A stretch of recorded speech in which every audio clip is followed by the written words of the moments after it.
Hello friends, स्वागत है आपका करियर कॉन्वेंट के यूट्यूब चैनल पर। साथियों, आज का जो हमारा डिस्कशन का टॉपिक है उसका नाम है एक्सरे फ्लोरोसेंस स्पेक्ट्रोमेट्री, या जिसे हम शॉर्ट में एक्सआरएफपी कहते हैं। आइए इस टॉपिक के बारे में हम अच्छे से समझते हैं। साथियों, सबसे पहले हम समझना चाहेंगे कि एक्सरे फ्लोरोसेंस जो टेक्निक है आखिर वो क्या टेक्निक है। देखिए, एक्सरे फ्लोरोसेंस जो टेक्निक है वो एक नॉन डिस्ट्रक्टिव एनालिटिकल टेक्निक है, और जिसका यूज जो है बेसिकली वो डिफरेंट जो मटेरियल्स होते हैं उसमें एलिमेंटल या केमिकल कंपोजिशन को फाइंड आउट करने के लिए किया जाता है। इसका मतलब साथियों ये है कि हमारे पास अगर कोई भी मटेरियल अवेलेबल है और हमें ये जानना है कि उसमें कौन से एलिमेंट्स या कौन से केमिकल उसमें अवेलेबल है, तो with the help of HRF testing हम ये फाइंड आउट कर सकते हैं। साथियों, यहाँ पे क्वेश्चन ये आता है कि जो एलिमेंटल या केमिकल कंपोजिशन की हम बात करते हैं आखिर वो क्या चीज़ है। देखिए, एलिमेंटल और केमिकल कंपोजिशन की जब हम बात करते हैं तो हमें समझना होगा, हम अर्थ की बात करें तो अर्थ का केमिकल कंपोजिशन भी यहाँ पे मैंने आपको दिखाया है। देखिए, जो हमारी अर्थ होती है उसमें आयरन, ऑक्सीजन और सिलिकॉन काफी ज्यादा मात्रा में अवेलेबल होते हैं। आयरन की बात करें तो आयरन 34.6%, ऑक्सीजन की बात करते हैं तो ऑक्सीजन 29.5%, और सिलिकॉन की बात करते हैं तो 15.2% सिलिकॉन भी यहाँ पे अवेलेबल है। तो हर हर जो मटेरियल होता है वो एक केमिकल कंपोजिशन से मिलकर बना होता है। और ये जो केमिकल जो कंपोजिशन है, बेसिकली ये केमिकल कंपोजिशन जो उस मटेरियल की जो प्रॉपर्टीज होती हैं, डिफरेंट तरह की प्रॉपर्टीज, जैसे मैकेनिकल प्रॉपर्टीज है या इलेक्ट्रिकल प्रॉपर्टीज है या केमिकल प्रॉपर्टीज है, उनको इन्फ्लुएंस करता है बेसिकली। साथियों, यहाँ पे एक क्वेश्चन आपके दिमाग में ये भी होगा कि जो एक्सरे है बेसिकली क्या चीज़ है। देखिए, एक्सरे क्या है, इलेक्ट्रोमैग्नेटिक रेडिएशंस होती हैं। और आपने अक्सर ये सुना होगा कि जब भी आप हॉस्पिटल जाते हैं तो हम कहते हैं कि हमें एक्सरे करवाना है। तो एक्सरे में बेसिकली होता क्या है कि यही जो रेडिएशंस हैं ये हमारे पास आती हैं, इवन हमारी बॉडी से भी पास थ्रू हो जाती हैं। तो जिसकी वजह से क्या होता है कि हम अपने शरीर में जो हमारे जो अंदर का स्ट्रक्चर होता है, जो हमारा स्केलेटन का स्ट्रक्चर होता है, वो भी हम एक्सरे की हेल्प से देख पाते हैं। तो यहाँ पे साथियों, यही जो एक्सरे है उसी टेक्निक का यहाँ पे यूज हम करते हैं इस एक्सरे फ्लोरोसेंस टेस्टिंग में। और इन्हीं एक्सरे की हेल्प से हम क्या करते हैं कि हम ये जान पाते हैं कि बेसिकली कि जो एलिमेंट्स हैं, जो केमिकल्स हैं, वो कितने अवेलेबल हैं या उनकी परसेंटेज क्या है, या वो कौन कौन से जो एलिमेंट्स हैं वो इस मटेरियल में अवेलेबल है। आइए वर्किंग प्रिंसिपल की बात कर लेते हैं। देखिए, इसका वर्किंग प्रिंसिपल क्या है। वर्किंग प्रिंसिपल इसका ये कहता है कि जब भी हम किसी मटेरियल के ऊपर हम क्या करते हैं कि हाई एनर्जी एक्सरेज को थ्रो करते हैं, हाई एनर्जी जो एक्सरेज होती हैं जब हम किसी मटेरियल पे डालते हैं, तो होता क्या है, जो मटेरियल होता है, मटेरियल का जो एटॉमिक स्ट्रक्चर होता है वो बेसिकली क्या होता है, एनर्जाइज हो जाता है। एनर्जाइज होने की वजह से क्या होता है कि जो उसके जो फ्री इलेक्ट्रॉन्स होते हैं उनका मूवमेंट होता है। और उस मूवमेंट की वजह से क्या होता है कि एक सेकेंडरी जो एक्सरेज होती हैं वो पैदा होती हैं। ये सेकेंडरी जो एक्सरेज होती हैं बेसिकली हम क्या करते हैं कि हम जो एक इक्विपमेंट होता है या जो टेस्टिंग इक्विपमेंट है जिसे सरफ कहते हैं, उसमें हम क्या करते हैं कि ये जो सेकेंडरी जो एक्सरेज होती हैं उनको हम डिटेक्टर की हेल्प से हम कैप्चर करते हैं। और इन एक्सरेज को हम क्या करते हैं कि प्री एम्पलीफायर से हम पास करते हैं, और डीपीपी की हेल्प से, जो डिजिटल पल्स प्रोसेसर की हेल्प से हम ये देखते हैं कि जो इंटेंसिटी है वो क्या है। तो बेसिकली हम क्या करते हैं कि वेवलेंथ और इंटेंसिटी की हेल्प से हम ये देखते हैं कि एनर्जी का लेवल क्या है। और हम ये एनालाइज करते हैं कि इस एनर्जी लेवल पे इसमें जो मटेरियल होगा उसमें कौन कौन से एलिमेंट्स होने की पॉसिबिलिटी है। इसको थोड़ा डिटेल में आगे समझेंगे। वर्किंग प्रिंसिपल इसका मैंने आपको बता ही दिया है, सिंपल है। मटेरियल है, मटेरियल में क्या करते हैं, हम प्राइमरी एक्सरे डालेंगे। प्राइमरी एक्सरे की वजह से क्या होगा कि जो उसके जो एलिमेंट्स होंगे वो एनर्जाइज होंगे, जिसकी वजह से उसके जो एलिमेंट्स होंगे वो एक सेकेंडरी एक्सरेज पैदा करेंगे। उन सेकेंडरी एक्सरेज को हम क्या करेंगे कि हम डिटेक्टर की हेल्प से डिटेक्ट करेंगे, और फिर उसको क्या करेंगे, एनालाइज करके हम ये पता करेंगे कि इसके अंदर कौन कौन से डिफरेंट तरह के एलिमेंट्स अवेलेबल है। साथियों, स्टेप्स की बात कर लेते हैं कि स्पेक्ट्रोमेट्री जब हम करते हैं तो इसमें क्या क्या स्टेप्स होते हैं। देखिए, जो पहला स्टेप्स होता है वो स्टेप्स हम कहते हैं एक्साइटेशन। हम कहते हैं एक्साइटेशन का मतलब क्या होता है कि जब भी हम किसी भी मटेरियल के ऊपर क्या करते हैं कि हाई एनर्जी एक्सरेज डालते हैं, तो हाई एनर्जी एक्सरेज डालने की वजह से क्या होता है, वो जो मटेरियल होता है उसका जो एटॉमिक स्ट्रक्चर होता है, वो पूरा का पूरा जो एटॉमिक स्ट्रक्चर होता है वो क्या होता है, हाई एनर्जाइज हो जाता है। एनर्जाइज का मतलब है कि वो एक्साइटेशन स्टेज में आ जाता है, जिसकी वजह से जो उसके जो इलेक्ट्रॉन्स हैं, बेसिकली जो उसके ऑर्बिट्स में, ये डिफरेंट ऑर्बिट्स होते हैं, KLM जैसे ये ऑर्बिट्स हैं, तो जो इलेक्ट्रॉन्स हैं वो क्या हो जाएंगे, एक्साइटेड हो जाएंगे, यानी कि वो एनर्जाइज हो जाएंगे। तो जो पहला स्टेप है वो स्टेप है हाई एनर्जी एक्सरे की हेल्प से किसी भी मटेरियल के जो इलेक्ट्रॉन्स होते हैं, ऑर्बिट में जो इलेक्ट्रॉन्स हैं, उनको क्या करना है, एक्साइट करना। तो ये इसका पहला स्टेप कहलाता है। साथियों, जो स्पेक्ट्रोमेट्री का सेकंड स्टेप होता है उसे हम कहते हैं एमिशन। तो देखिए, होता क्या है कि जब हम बेसिकली जो हाई एनर्जी एक्सरे रेज हम डालते हैं मटेरियल पे, तो मटेरियल के में क्या होगा, डिफरेंट एलिमेंट्स होंगे और डिफरेंट हर एलिमेंट्स का क्या होगा, एक अपना एटॉमिक स्ट्रक्चर होगा। तो एटॉमिक स्ट्रक्चर की वजह से क्या होता है कि जब इसके इलेक्ट्रॉन्स हाई एनर्जाइज हो जाते हैं तो होगा क्या, जो जो सबसे अंदर के सेल्स में जो इलेक्ट्रॉन्स होंगे वो क्या होंगे, बाहर निकलेंगे, और उनको ये जो गैप यहाँ पे क्रिएट होगा, इस गैप को कवर करने के लिए जो जो नेक्स्ट जो आपका ऑर्बिट होगा उसके इलेक्ट्रॉन्स क्या होंगे, अंदर यहाँ पे आएंगे।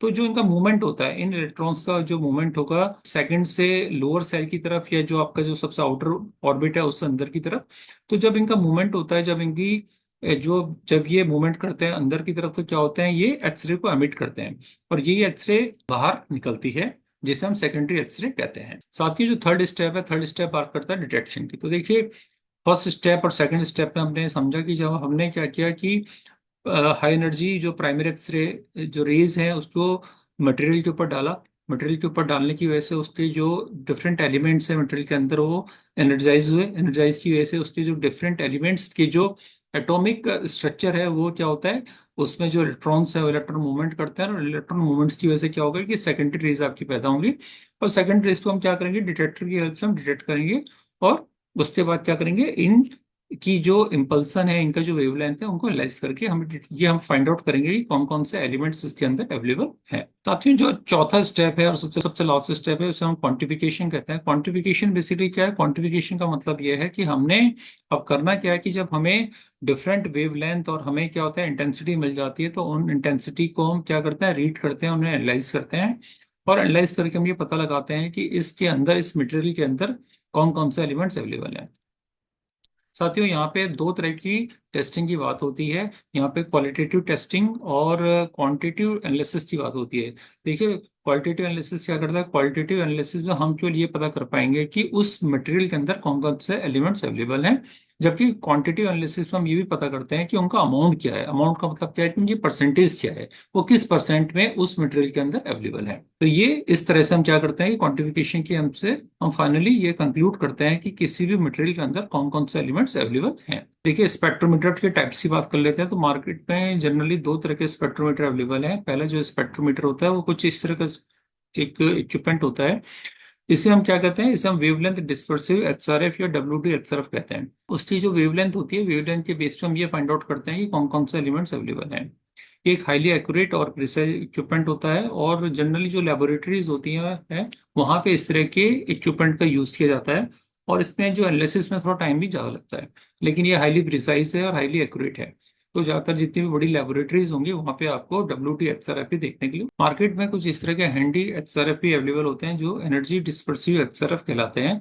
इन्हें हम शॉर्ट में ईडी एचआरएफ भी कहते हैं। तो ईडी एचआरएफ में बेसिकली होता क्या है कि इसमें जो एक्सरेज होंगी उसको without separating them by the wavelength, तो वेवलेंथ को सेपरेट किए बिना ही हम उसको एनालाइज करते हैं। और ये एक फास्टर मेथड है जो कि एक सिंपल इक्विपमेंट की हेल्प से किया जाता है। इस तरह के मार्केट में ये डेस्कटॉप इक्विपमेंट्स हैं, ये हैंडी इक्विपमेंट है, इस तरह के मार्केट में एचआरएफ अवेलेबल होते हैं। बहुत ही कॉमन एचआरएफ हैं जो कि इजिली मार्केट में अवेलेबल होते हैं। तो इस तरफ से हम समझते हैं कि स्पेक्ट्रोमीटर जो टेक्निक है बेसिकली दो तरह से काम करती है। वेवलेंथ डिस्पर्सिव एचआरएफ रूप में काम करती है। ये एक लेबोरेटरी का इक्विपमेंट है जो कि हाईली एक्यूरेट और प्रिसाइज होता है। इसके अलावा एनर्जी डिस्पर्सिव एचआरएफ भी होते हैं जो कि जनरली इंडस्ट्री में यूज किए जाते हैं। इनकी भी एक्यूरेसी काफी अच्छी होती है, लेकिन अगर हम दोनों को कंपेयर करें तो जो वेवलेंथ डिस्पर्सिव एचआरएफ है ये हाईली एक्यूरेट होते हैं। टेस्टिंग मशीन की जो पीछे हमने बात की ईडी एचआरएफ की, तो इस तरह की मशीन होती है, और इसमें बेसिकली क्या डिस्प्ले होता है। डिस्प्ले में आप देख सकते हैं कि जो एलिमेंट होते हैं, एलिमेंट में हम क्या करते हैं कि इसमें क्वालिटेटिव और क्वांटिटी दोनों तरह का रिजल्ट हमें मिलता है। तो आप देखिए, क्रोमियम, मैग्नीज, फेरस, तो आप बेसिकली आप क्या कर रहे हैं, जो एलिमेंट्स है एलिमेंट्स को देख पा रहे हैं कि कौन कौन से एलिमेंट्स अवेलेबल हैं और उनकी क्या परसेंटेज है, वो भी हम इसमें देख पाते हैं। तो इस तरह के डिस्प्लेज होते हैं। इस तरह के डिस्प्लेज में हमें एलिमेंट्स और उनकी जो परसेंटेज है वो आराम से यहाँ पे हमें मालूम चल जाती है। इसके इंटरनल स्ट्रक्चर की बात कर लेते हैं, ईडीएचआरएफ की। तो इस तरह की ये मशीन होती है, और हम इसके इंटरनल स्ट्रक्चर की बात करें तो देखिए, यहाँ पे एक्सरे सोर्स होगा जहाँ से हाई एनर्जी एक्सरेज यहाँ पे क्या होंगी, एमिट होंगी। उसके अलावा यहाँ पे रिसीवर भी होता है, जिसे हम डिटेक्टर भी कहते हैं, जो कि सेकेंडरी एक्सरे को डिटेक्ट करेगा, और फिर एम्पलीफायर की हेल्प से एनालिसिस करके या आउटपुट होगा सीपीयू में जाएगा। तो सीपीयू बेसिकली क्या करेगा, सीपीयू से आप डायरेक्टली से डिस्प्ले बोर्ड में भी इसलिए देख सकते हैं कि कौन कौन से एलिमेंट्स हैं और उनकी क्या परसेंटेज है। और सेकेंडली इसमें यूएसबी पोर्ट होता है, यूएसबी पोर्ट की हेल्प से भी आप इसे कंप्यूटर में आप ले सकते हैं इसके आउटपुट को। तो इस तरह का कुछ इंटरनल स्ट्रक्चर हमें इसका देखने को मिलता है। आइए अब इसके कंपोनेंट की बात कर लेते हैं। तो देखिए एमपीआई में बेसिकली दो ही कंपोनेंट है इसके, एक वर्कपीस और दूसरा ईडीएचआरएफ और डब्ल्यूडीएचआरएफ। तो बेसिकली क्योंकि इक्विपमेंट है, हाईली प्रिसाइज इक्विपमेंट है, तो आपको केवल यहाँ पे वर्कपीस की रिक्वायरमेंट है। जैसे यहाँ पे ये देखिए कॉपर का पाइप है, तो ये एक आपके पास वर्कपीस चाहिए आपको, बेसिकली आपको मटेरियल चाहिए और आपको ये इक्विपमेंट चाहिए। तो कैलिब्रेशन की बात करते हैं एचआरएफ की। तो देखिए एचआरएफ का जो कैलिब्रेशन होता है जनरली क्या होता है कि आपको एक सर्टिफाइड रेफरेंस मास्टर सैंपल मिलता है, और इस रेफरेंस मास्टर हम 10 बार इसे टेस्ट करेंगे, और टेस्ट करने के बाद इससे रीडिंग्स को हम देखते हैं कि इसका जो मास्टर सैंपल है, इसकी जो रीडिंग्स हैं वो उसके जो मिनिमम और मैक्सिमम रेंज के बीच में आनी चाहिए। अगर वो उसकी जो रीडिंग्स है मिन मैक्स के बीच में आ रही है, तो इसका मतलब ये है कि हमारा जो इक्विपमेंट है बिल्कुल प्रॉपर काम कर रहा है, और ये हम इसे यूज में ले सकते हैं। तो इसकी जो रिक्वायरमेंट होती है वो इस तरह से होती है, डेली आपको वंस अ वाइल या वंस अ टाइम आपको दिन में एक बार कम से कम आपको इस मास्टर सैंपल के रेफरेंस में आपको अपना जो इक्विपमेंट होता है एचआरएफ होता है उसे कैलिब्रेट करना जरूरी होता है। आइए अब एएसटीएम स्टैंडर्ड्स की बात करते हैं कि कौन कौन से एएसटीएम स्टैंडर्ड्स हैं जो उसकी टेस्टिंग की बात करते हैं। देखिए एएसटीएम E1621 ये स्टैंडर्ड है जो कि बात करता है wavelength dispersive HRF fluorescence spectrometry testing के बारे में बात करता है।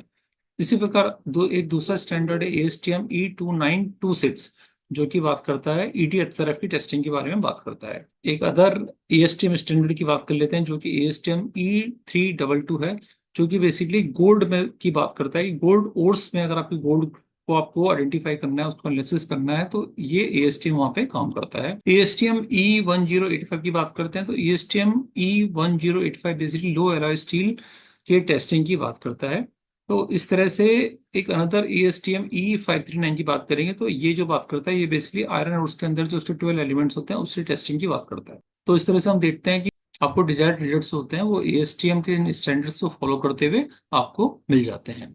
आइए इसके एडवांटेज की बात कर लेते हैं। देखिए एडवांटेज में सबसे पहले जो एडवांटेज है वो नॉन डिस्ट्रक्टिव टेक्निक है, क्योंकि इसमें आपको कोई भी डिस्ट्रक्शन नहीं करना है। आपको सैंपल लेना है, सैंपल पे आपको केवल मशीन को पुट करना है, और इससे आप उसकी जो उसमें एलिमेंट्स को फाइंड आउट कर पाते हैं।